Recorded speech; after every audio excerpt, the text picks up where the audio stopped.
जय हिंद दोस्तों। आपके अपने परिवार विजन एजुकेशन में मैं आप सभी का हार्दिक स्वागत करता हूं। आज प्रॉफिट एंड लॉस की हमारी चौथी क्लास है, जो कि बहुत ही महत्वपूर्ण होने वाली है। मैं आपको बता दूं, आज की क्लास में बिल्कुल सिंपल साधारण सा प्रश्न करेंगे, लेकिन वो बहुत महत्वपूर्ण है। महत्वपूर्ण क्यों है? क्योंकि एग्जाम में खूब जमकर पूछा गया है, और सरल इसलिए है क्योंकि एक ही लाइन में इसका आंसर आप इजीली निकाल पाएंगे। तो समझिए, ये फ्री का नंबर है, इसे आज लूट लो अच्छे से। तो मैं बात कर रहा हूँ चौथे क्लास की। यहाँ पर जबरदस्त कॉन्सेप्ट देखेंगे, और किस तरह के प्रश्न का देखेंगे ये आप देख लें। तो यहाँ पर जो कॉन्सेप्ट हम देखने वाले हैं, इस प्रकार के प्रश्न का: 20 वस्तुओं को बेचने पर 5 वस्तुओं के लागत मूल्य के बराबर हानि होती है। इस प्रकार से आपको संख्या देकर लाभ या हानि प्रतिशत में रिलेशन देगा सेलिंग प्राइस का कॉस्ट प्राइस का। ठीक है, ऐसे प्रश्न आपने खूब देखे होंगे अगर आपने पेपर दिया होगा या प्रीवियस ईयर क्वेश्चन पेपर कभी प्रैक्टिस किया होगा लाभ और हानि का।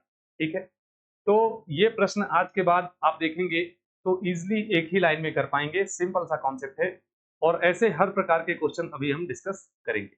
ठीक है, चलिए क्लास को स्टार्ट करते हैं। बहुत इंपॉर्टेंट क्लास है आपकी। रीजन ये है कि कम समय में ज्यादा नंबर स्कोर करने वाला ये टॉपिक है। ठीक है, तो यहाँ पर जितने भी प्रश्न आपके हैं, ठीक है, यहाँ पर जितने भी प्रश्न हैं SSC, railway, UPSI and other one day exam के प्रीवियस ईयर के क्वेश्चंस हैं, जो कि रिलेवेंट है। यहाँ पर मैं बता दूं कि बिल्कुल 100%, ठीक है, 100% एग्जाम टारगेटेड कॉन्सेप्ट होता है और प्रश्न होते हैं। तो आप देखेंगे सारे प्रश्न सिंपली हम लगाते जाएंगे। तो रेडी हो जाइए, पेन और पेपर उठा लीजिए, साथ में प्रैक्टिस करते चलिए। करते हैं वीडियो को स्टार्ट। तो ये आपका जो है पहला प्रश्न, क्या दिया हुआ है ध्यान से देखिए। तो इस प्रश्न में क्या दिया है एक बार रीड करेंगे। कह रहा है क्या: the cost price of 12 articles equal to the selling price of 9 articles, find the profit and loss percentage. ठीक है, तो बिल्कुल साधारण सी बात है कि 12 वस्तुओं का लागत मूल्य, 12 वस्तुओं का लागत मूल्य। तो लिखेंगे यहाँ पर, देखिए मैथमेटिकल तरीके से इसको लिख दें, सिंपल सा। 12 वस्तुओं का लागत मूल्य मतलब कॉस्ट प्राइस, 12 वस्तुओं का लागत मूल्य। आगे क्या दिया है? 9 वस्तुओं के विक्रय मूल्य के बराबर है। किसके बराबर है? किसके बराबर है? 9 वस्तुओं के विक्रय मूल्य के बराबर है, सेलिंग प्राइस के बराबर है। ये दिया हुआ है। ठीक है, तो लाभ हानि परसेंटेज पूछा है। तो बहुत ही सिंपल है। का मतलब आप जानते हैं, का मतलब गुणा, का के इन सब का मतलब क्या होता है? गुणा। हमने कुछ नहीं किया है, जो स्टेटमेंट है इसको मैथमेटिकल तरीके से हमने बस लिख दिया है। यहाँ पर देखिए क्या बोला है, कह रहा है कि 12 वस्तुओं का लागत मूल्य, तो हमने लिखा क्या? 12 वस्तुओं का कॉस्ट प्राइस किसके बराबर है? 9 वस्तुओं के, 9 वस्तुओं के विक्रय मूल्य के बराबर है, सेलिंग प्राइस के बराबर है। क्लियर है? अब देखिए, अब एक ही काम करना है, तिर्यक गुणा कर देंगे। तो कॉस्ट प्राइस यहाँ है, और यहाँ आपका नीचे आ जाएगा सेलिंग प्राइस आ जाएगा, और इधर आपका कितना है? 9, और तिर्यक गुणा करेंगे तो 12 कहाँ आ जाएगा? नीचे। अब इसको आप चाहें तो सिंप्लीफाई कर सकते हैं। ठीक है, 3 से कट रहा है, काट देंगे, 3 से कट जाएगा 3 बार में और 4 बार। तो अब ध्यान से देखिए, यहाँ पर आपका काम हो गया, बस एक ही लाइन यही लिखना है।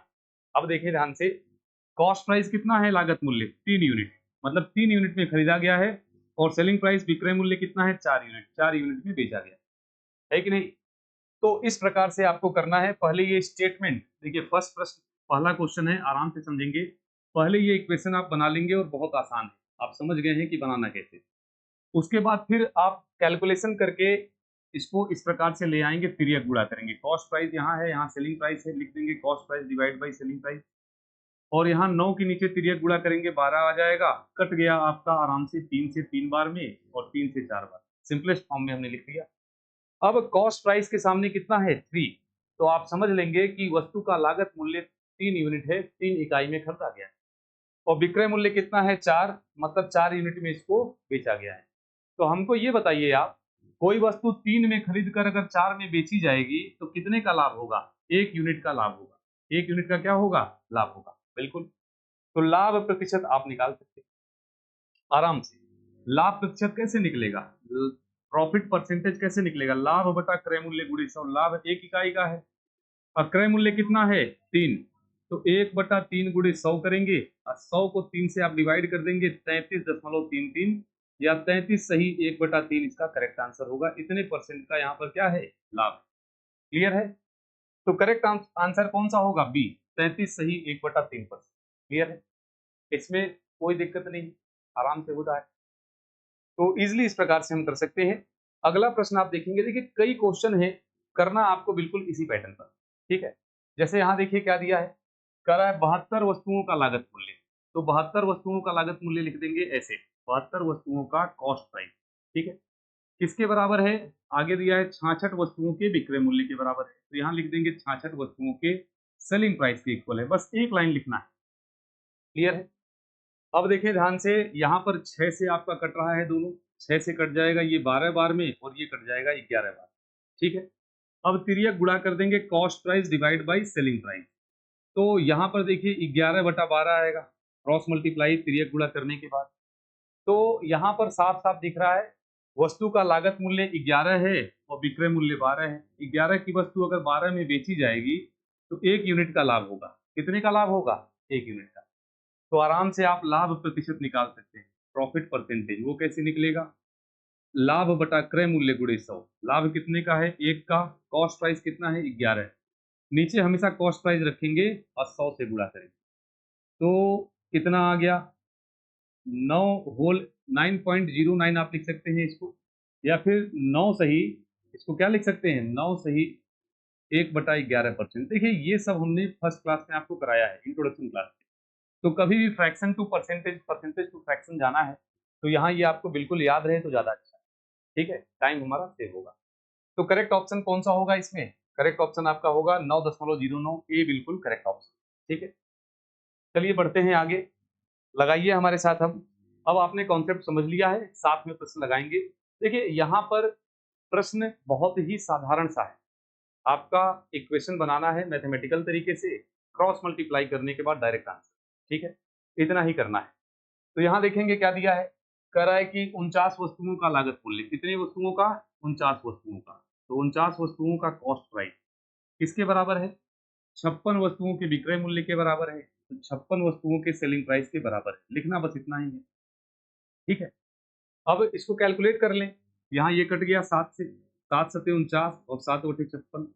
अब तिर्यक गुणा कर देंगे यहाँ पर, cost price divide by selling price, 8/7 आए। तो देखिए ये कितने का खरीदा गया है, 8 यूनिट का। अब बेचा कितने में जा रहा है, 7 यूनिट, है कि नहीं। तो 8 यूनिट की वस्तु अगर 7 में बिक रही है तो 1 यूनिट का क्या हो रहा है, लॉस हो रहा है, हानि हो रही है ना। 8 का क्रय मूल्य है और विक्रय मूल्य कितना है, 7। तो यहाँ हानि प्रतिशत निकालेंगे, लॉस परसेंटेज। हानि प्रतिशत कितना आएगा, हानि प्रतिशत में हानि को ऊपर लिखेंगे, नीचे हमेशा क्रय मूल्य होता है, क्रय मूल्य 8 है, 1/8 गुणे 100। तो 8 का 12 हो जाएगा ना, 8 का 12, 12.5, इतना परसेंट आपका बिल्कुल करेक्ट ऑप्शन। ठीक है, तो हानि कितनी होगी, 12.5, B is the correct option, B बिल्कुल सटीक आंसर। ठीक है, उम्मीद है आपने मुझसे पहले लगा लिया होगा। ठीक है, बढ़ेंगे आगे तो देखेंगे ध्यान से। अब ये अगला प्रश्न आप करें। ठीक है, अगला प्रश्न करें, क्या दिया है, 24 वस्तुओं को बेचकर, ठीक है, on selling 24 articles, a shopkeeper gate profit of SP of 4 articles. देखिए अब यहाँ पर प्रश्न थोड़ा सा अलग है। ठीक है, अलग का मतलब क्या है, कह रहा है 24 वस्तुओं को बेचकर एक दुकानदार 4 वस्तुओं के विक्रय मूल्य के बराबर क्या प्राप्त करता है, लाभ। तो इसको लिखना सीखें। देखिए अगर मैथमेटिकल तरीके से आपने लिख लिया ना तो इजिली ये प्रश्न हो जाए। कह रहा है 4 वस्तुओं के विक्रय मूल्य के बराबर लाभ प्राप्त करते हैं, तो ये जो लाभ है आप लिखेंगे प्रॉफिट, पी। देखिए यहाँ पर हम लिख रहे हैं प्रॉफिट, और प्रॉफिट किसके बराबर है, 4 वस्तुओं के विक्रय मूल्य के, 4 वस्तुओं के विक्रय मूल्य के बराबर, सेलिंग प्राइस के इक्वल। ठीक है, 4 वस्तुओं के सेलिंग प्राइस के इक्वल है, तो हमने एस लिख दिया। और लेकिन कितनी वस्तुएं बेची गई हैं, कितनी वस्तुओं का लाभ है, 24 वस्तुओं का। देखिए 24 वस्तुएं बेची गई है ना, तो ये प्रॉफिट के बगल में आप इसका मल्टीप्लाई जरूर करेंगे कि 24 वस्तुओं को बेचने पर जो लाभ हो रहा है, 24 वस्तुओं को बेचने पर जो लाभ हो रहा है वो 4 वस्तुओं के विक्रय मूल्य के बराबर। क्लियर है, मैथमेटिकली लिखना बस सीख ले, फिर काम बन जाएगा, प्रश्न में कुछ है नहीं। फिर से एक बार देखें इसको कि लाभ के बारे में क्या दिया है, लाभ जो हो रहा है वो 4 वस्तुओं के विक्रय मूल्य के बराबर है, 4 वस्तुओं के विक्रय मूल्य के बराबर। लेकिन किस चीज का लाभ, समझेंगे, 24 वस्तुएं बेचने पर जो लाभ हुआ, तो वो लाभ कितने वस्तुओं का है? 24 वस्तुओं का लाभ है। इस चीज को समझें। क्लियर है? अब कुछ करना ही नहीं है, यहाँ लिखेंगे प्रॉफिट, नीचे लिखेंगे सेलिंग प्राइस और तिर्यक गुणा कर देंगे। 4 से देखिए कट गया, 4 एकम 4 और 4 छन 24, तो यहाँ आ जाएगा 1/6। तो हम कहेंगे कि वस्तु का विक्रय मूल्य 6 है और 1 का लाभ हो रहा है, तो क्रय मूल्य आप निकाल सकते हैं क्या? ये बताइए कि क्रय मूल्य कितना आएगा? तो 6 में से 1 आप घटाएंगे तो कितना आ जाएगा? 5। ये आपका कॉस्ट प्राइस है, क्रय मूल्य, लागत मूल्य। क्यों घटाया हमने? अब समझेंगे। बहुत सारे बच्चे मिस्टेक क्या करते हैं, 6 में 1 जोड़कर यहाँ 7 लिख देंगे। ऐसा कभी नहीं करना है। क्यों? क्योंकि लाभ का केस देखिए, समझेंगे, लाभ का केस है तो जो विक्रय मूल्य आपका है ना, ये हमेशा क्रय मूल्य से ज्यादा होगा। विक्रय मूल्य क्या होगा? क्रय मूल्य से ज्यादा। तो सेलिंग प्राइस आपका ज्यादा होगा, ज्यादा में बेचा जाएगा तभी तो लाभ होगा। तो अगर आप इसमें जोड़ देते हैं और ये 7 बन जाता कि वस्तु 7 की है, अब बेचा जा रहा है 6 में, तब तो लॉस की कंडीशन। ठीक है? तो एक छोटी सी बात अपने ध्यान में रखें हमेशा कि सेलिंग प्राइस विक्रय मूल्य अगर बटा में आ जाए, ठीक है, अगर ये कहाँ आ जाए? बटा में, नीचे आ जाए, तो इस केस में उल्टा करते हैं। अगर लाभ बोलेगा तो क्या करेंगे? घटाएंगे। और अगर हानि बोलेगा, क्या बोलेगा? हानि, तो जोड़ेंगे। तो प्रॉफिट के केस में क्या करते हैं? माइनस, और हानि लॉस के केस में प्लस करते हैं। जब एसपी नीचे आ जाए उस केस में प्रॉफिट लॉस के लिए जब कॉस्ट प्राइस निकालते हैं तो उल्टा करते हैं। ये छोटा सा कॉन्सेप्ट है और ये आपने कई बार किया भी होगा। जो पिछला लेक्चर हमने लिया था उसमें तो लगभग प्रश्न में ये चल रहा था। ठीक है? तो विक्रय मूल्य के सापेक्ष जब चलेंगे ना, तो लाभ के केस में घटाएंगे तब जाकर यहाँ कॉस्ट प्राइस आए। अब प्रश्न में कुछ है नहीं, यहाँ प्रश्न हमने लिख दिया। ठीक है? अब देखिए ध्यान से, अब देखिए ध्यान से क्या होगा। यहाँ दिया हुआ है क्या प्रश्न में? तो कह रहा है कि लाभ प्रतिशत ज्ञात करें। तो लाभ प्रतिशत आप निकाल सकते हैं, कितना होगा? प्रॉफिट परसेंटेज निकाल, प्रॉफिट परसेंटेज। तो कितना होगा? 1 का प्रॉफिट है और कितने पर है? 5 पर। कॉस्ट प्राइस नीचे रखेंगे, गुणे 100। तो यहाँ लाभ जो है वो 20% का, 20% का क्या है? ठीक है? तो इसमें बहुत सारे बच्चे कंफ्यूज होते हैं। छोटी सी बात है, लेकिन आपने अगर पहले कभी नहीं पढ़ा है तो इतना समझ लें कि लाभ तभी होगा जब विक्रय मूल्य ज्यादा होगा और क्रय मूल्य कम। 6 में कोई वस्तु बेचने पर 1 रुपए का अगर लाभ हो रहा है ना, तो क्रय मूल्य आपका कितना होगा? 5। ठीक है? चलिए आगे बढ़ते हैं, आगे बढ़ते हैं, देखेंगे यहाँ क्या दिया है। अगला प्रश्न कह रहा है on selling 35 articles a shopkeeper. देखिए कितने आर्टिकल सेल किया है? 35 आर्टिकल। उसके बाद दिया है क्या? A shopkeeper get loss of SP of 7 articles. तो यहाँ देखिए लॉस, हानि, तो इस बार हानि की बात कर रहा है, लॉस। और लॉस कितने का है? एसपी ऑफ 7 आर्टिकल, 7 वस्तुओं के विक्रय मूल्य के बराबर, ऐसा है। लेकिन ये जो लॉस है ये 1 का नहीं है, कितनी वस्तुएं बेचने पर हुआ है? 35 वस्तुएं। तो लास्ट में इसमें आप 35 का गुणा जरूर करें, याद रखेंगे। ये इक्वेशन बनाते समय ये जो लॉस है ये 35 वस्तुओं का है। 35 वस्तुओं पर जो हानि है वो 7 वस्तुओं के विक्रय मूल्य के बराबर। क्लियर है? अब कैलकुलेट कर लेंगे, 7 से कट जाएगा एक बार में और 7 बचे 35। यहाँ से क्रॉस मल्टीप्लाई करेंगे तो लॉस बाई एसपी आ जाएगा, ये आ गया 1/5। अब देखें कि देखिए कोई वस्तु 5 की बेची जा रही है तो 1 का इस पर घाटा हुआ है। कितने का घाटा हुआ है? 1 का। 5 की बेची जा रही है तो 1 का घाटा हुआ है। तो इसका आप निकाल सकते हैं बड़े आराम से क्रय मूल्य। कितना आएगा? तो देखिए यहाँ आप इसमें जोड़ देंगे, ये आ जाएगा 6। 6 की वस्तु है तभी तो 1 का घाटा होगा तो 5 में बिकेगा। क्लियर है? तो लॉस बोला है तो आपको जोड़ देना है। हमने अभी बताया सेलिंग प्राइस है तो उल्टा करते हैं, इतना समझे और बेसिक सी बात है। अब आपको यहाँ पर लॉस परसेंटेज निकालना है, हानि प्रतिशत। तो कितना होगा हानि प्रतिशत? हानि बटा क्रय मूल्य गुणे 100। हानि 1 का है और क्रय मूल्य 6 है और 100 से गुणा करेंगे। और आपको हमने बताया था फर्स्ट क्लास में 6 का 16 होता है, 16.67% बिल्कुल करेक्ट ऑप्शन था। तो इसका सही आंसर क्या है? 16.67 या 16 सही 2/3 भी आप लिख सकते हैं। ये बिल्कुल हमारा सही और सटीक आंसर। क्लियर है? चलिए थोड़ा और आगे बढ़ते हैं। तो क्वेश्चन लगाते रहिए, ठीक है? ये क्वेश्चन छूटना नहीं चाहिए, फ्री का नंबर है। बाई लक अगर पेपर में मिल गया तो तुरंत उड़ा देंगे। आपका नंबर सारे क्वेश्चन पे सेम रहता है, चाहे वो टफ हो या आसान हो या मीडियम लेवल का। ठीक है? तो इन सब क्वेश्चंस का हमें फायदा उठाना चाहिए।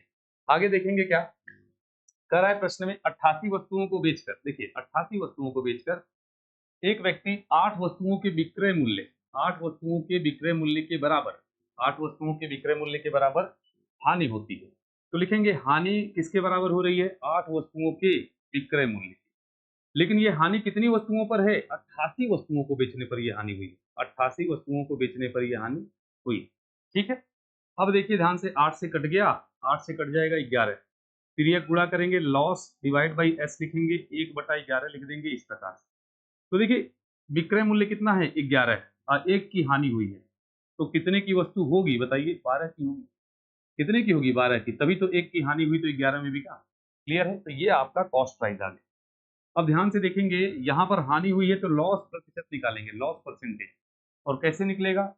Loss divide by cost price. Loss 1 का है और कॉस्ट प्राइस 12 है। 1/12 गुणे 100। यहाँ से कैलकुलेट कर लेंगे, 12 का 8 होगा, 8.33% आपका बिल्कुल करेक्ट होगा। इतने की हानि हुई। ठीक है? 8.33 या 8 सही 1/3, डी आपका बिल्कुल करेक्ट होगा। क्लियर है? थोड़ा सा और आगे बढ़ते हैं। बहुत ही छोटा-छोटा प्रश्न है और ज़्यादा प्रश्न भी नहीं है। जितने टाइप के ये प्रश्न बने हैं उसको हम रखे हैं। अच्छा, इस पर एक बहुत अच्छा प्रश्न बनता है जब डिस्काउंट की बात आ जाती है। मतलब लाभ-हानि के साथ छूट की बात करने लगे तो प्रश्न बहुत शानदार हो जाता है। तो आएगा इसके बाद वाली क्लास में, उस पर हम डिस्कस करेंगे, ठीक है? लेकिन फिलहाल इस टाइप का प्रश्न भी लगा लें, ठीक है? तो देखिए एक वीडियो में आप देख रहे होंगे कि मैं 2 टाइप मैक्सिमम करा रहा हूँ, ज़्यादा नहीं, क्योंकि कन्फ्यूज़न आपके माइंड में बिल्कुल ना हो, ठीक है? एक टाइप के आप अच्छे खासे क्वेश्चन लगा लें, फिर एक टाइप के क्वेश्चन लगा लें, इस तरह से लास्ट 10 ईयर में जितने भी टाइप के क्वेश्चन बने हैं, उनको हम सॉल्व कर लें। ये मोर देन सफिशिएंट है, अच्छा स्कोर करने के लिए मैथ्स, ठीक है? तो कन्फ्यूज़न बिल्कुल क्रिएट नहीं होना चाहिए, ज़्यादा टाइप एक ही बार कराने से हो सकता है दिक्कत हो, लेकिन जैसे सीक्वेंस से ईज़िली आप करेंगे तो टॉपिक भी कवर हो जाएगा और पता भी नहीं चलेगा। ठीक है? देखेंगे ध्यान से, यहाँ पर कह रहा है क्या? ये बहुत ही शानदार क्वेश्चन आ गया। देखिए कह रहा है कि 18 वस्तुओं को ₹1680 में बेचकर, मतलब 18 वस्तुओं को बेचा गया है 1680। ठीक है? समझेंगे क्या बोलना चाह रहा है? 18 वस्तुओं का जो विक्रय मूल्य है ना, जो इनको बेचा गया है, कितने में बेचा गया है?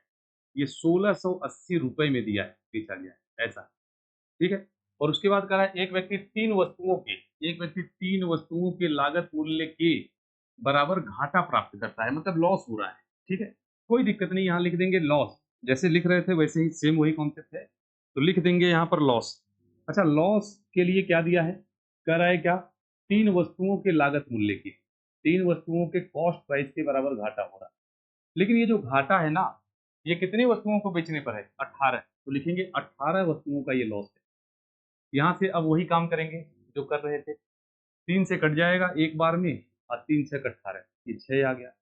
तो loss divide by cost price लिखेंगे 1/6, फिर ये गुणा कर देंगे, बस काम हो गया। तो यहाँ देखेंगे ध्यान से, 6 की वस्तु है, 6 क्रय मूल्य है और 1 का उससे घाटा हुआ है तो कितने में बिकेगा? 6 में से 1 घटा देंगे, 5 में ये बिकेगा। ये आपका विक्रय मूल्य है। ठीक है?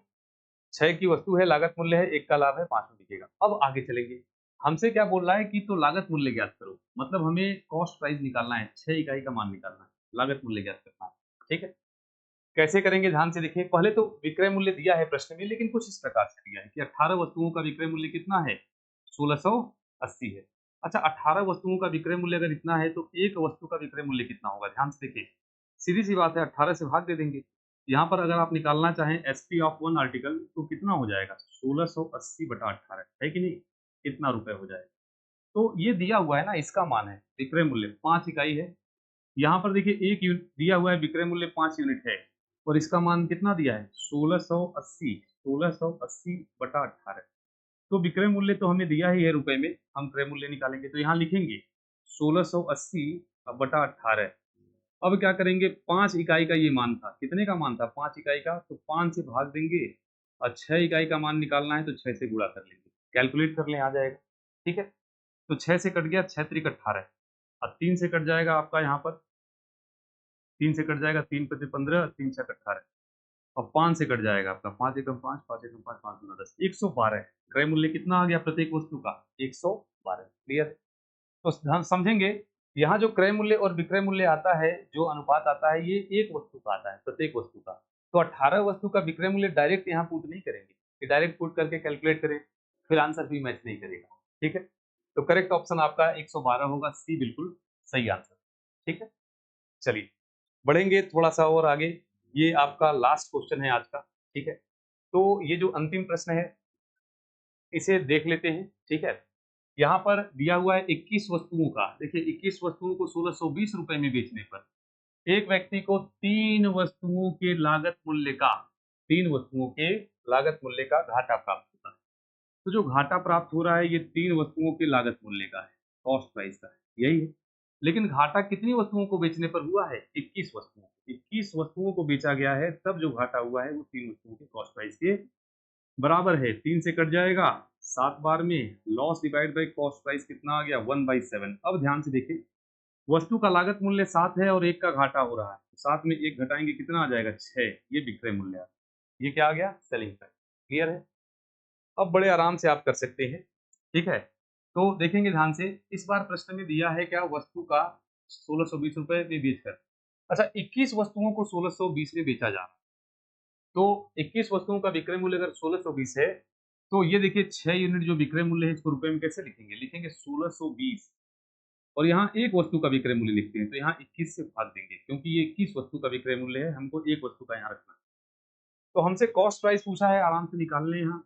तो यहाँ लिखेंगे 1620 और डिवाइड बाई कितना है? 21, और जिसका मान दिया उससे भाग देंगे। 6 इकाई का मान है, 6 से भाग देंगे और लागत मूल्य 7 है, 7 से गुणा करें।